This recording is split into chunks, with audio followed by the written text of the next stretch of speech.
And I would like to welcome Captain Abdulkareem Al Masabi, CEO of ADNOC Logistics and Services.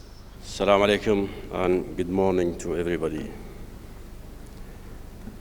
Allow me first to thank Trevor and the Maritime Standards for the very fantastic evening that we all had last night. So it's a pleasure to speak here again at the Maritime Standard Tanker Conference 2021 and to reconnect with industry peers and distinguished colleagues in person. Let me begin by addressing the elephant in the room, and I know that I'm not alone in believing that the COVID-19 crisis is far from over, with the fourth wave of infection sweeping through Europe, Russia, and other parts of the world. However, I'm not fazed by this fact because we are not where we were 18 months ago. We are now dealing with a known PUI. There is no element of surprise or chaos. If anything, the pandemic has strengthened the resilience of our industry, and we gained confidence in our ability to manage the pandemic risk. It also helped us optimize and improve many aspects of our operations. Overall, crude trade volatility is likely to remain high because of uncertainty around the COVID-19 resurgence, the global geopolitical tension, and the EU carbon tax, which will bring another angle of disruption. But on a positive note, oil demand remains strong across markets and reached near pre-COVID levels at 101 million barrels per day this November. Even better news is that oil demand is expected to reach even higher levels next year and is likely to exceed the 2019 levels in first quarter of 2022. Older tankers are being sent in for recycling due to the low market earning, rising bunker prices, and concerns around their energy efficiency. This will reduce the supply of vessels and should support tanker earnings in 2022. Trade flows of crude oil are systematically shifting to the east, while growing supply-demand gap in Asia translating into a peak output from the UAE and other regional producers.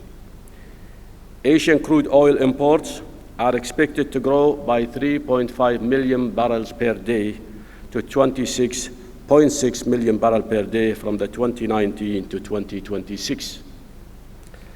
The implications of this shift on the region and the UAE are significant. In terms of refined products and petrochemicals trade flows, we are seeing an established trend grow stronger in recent months, with demand shifting again to the east. And Asia-Pacific is poised to become the largest importing region globally in the coming years. A rise in OPEC production is good for the tanker markets, as many of these barrels does move by sea. The increase in production should also lead to lower oil prices, which in turn reduces the cost of bunkers. A responsible tanker operator will be keeping a watchful eye on all OPEC discussions with the view of making any adjustments as quickly as possible. I would like to go back to what I had mentioned earlier about the pandemic's impact on our industry. And despite the challenges posed by this pandemic, we have to take advantage of what they taught us. The key lesson is that we cannot go back in time. We must emerge smarter and more sustainable. To be able to address environmental challenges, including decarbonization of shipping, new IMO regulations, and climate change mitigations and adaptation.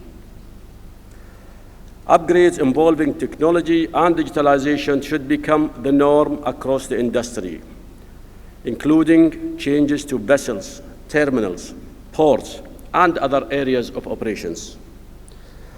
And if I think back to when IMO 2020 was implemented, the industry had to come up with solutions. Some went with scrubbers, some transitioned to LSFO, and there wasn't a single approach. We are going to see more and more legislations that regulates vessels' emissions, and these will potentially have significant impact on tanker market in the long term.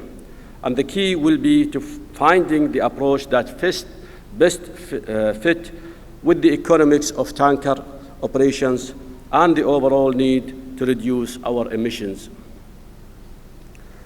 Fleet renewal continues, but is lower than historic norms. The supply and demand of crude oil and product tankers will be driven by the market. Low earnings through most of 2020 and 2021 have reduced investors' interest in the segment and led to fewer orders being placed for new vessels. This will create a supply constraint and higher rates at some point in the future. And this in turn will lead to more orders, the same as we have seen in the container and the LNG market, where a large number of vessels were ordered only this year. And we know that a healthy supply-demand balance is needed to ensure that the strong performance of the tanker market is maintained in the longer term. This also means that old vessels must be scrapped and recycled to improve the balance of the tonnage supply. Scrapping isn't the only solution though, and I refer back to the points made earlier about the environmental protection initiatives.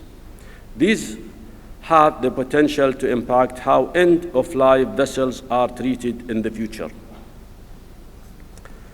The trade between the Arabian Gulf and Indian market will continue to strengthen as the energy intensity of subcontinent growth is very high.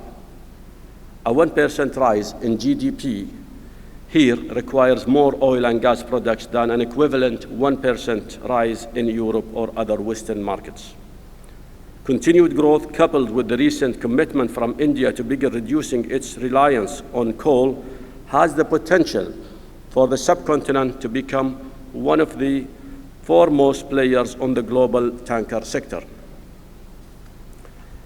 Digitalization will enable more efficient operations of the vessels, a smarter trading strategy for the vessels, and improve shoreside processes to support the management of the vessels.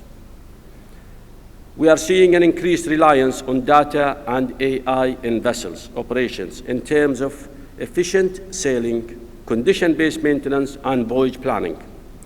And digitalization can impact how resilient the market is. However, there isn't a single solution that solves all of our problems. A combination of increased data and more collaboration in sharing that data across operators can truly shape the future of the tanker market. The surge in the LNG vessels' earning is beyond anyone's expectations even a year ago. Even steam, very old vessels, are earning over 100K per day, and modern vessels are approaching the 400K per day as we enter the winter months. Owners are capitalizing on the rate surge, which coincides with the winter demand push. While there is a cause for optimism, we know what the cyclical nature of the gas market can do to these earnings and must remain cautious. With that, I conclude, and I wish you all the best and fruitful discussion this morning. Thank you very much.